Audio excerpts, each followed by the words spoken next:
janjinya tuntut hak negara ba Indonesia.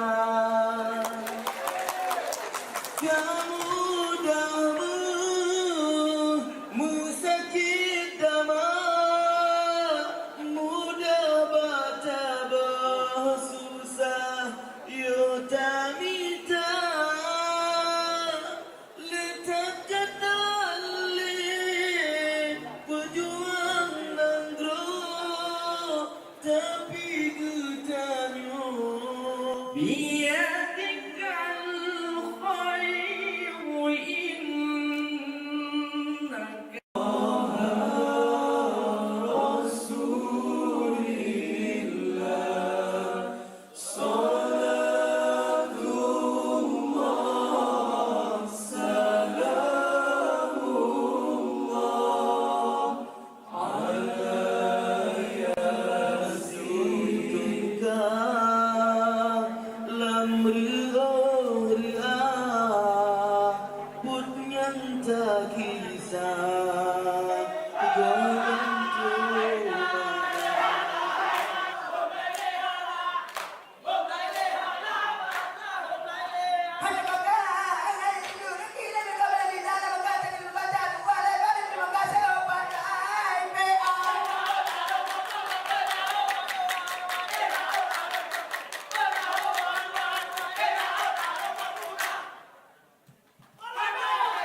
Demi Allah saya bersumpah. Satu, bahwa saya diangkat sebagai pengurus Partai Aceh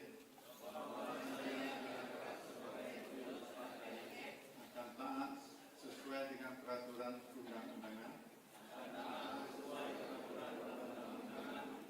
dan berpedoman pada adik-adik Partai Aceh.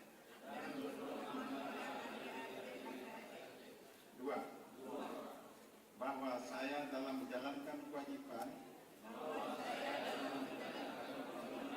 akan bekerja dengan sungguh-sungguh, jujur dan adil demi tegaknya kehidupan demokrasi serta mengutamakan kepentingan partai, negara dan bangsa daripada kepentingan pribadi.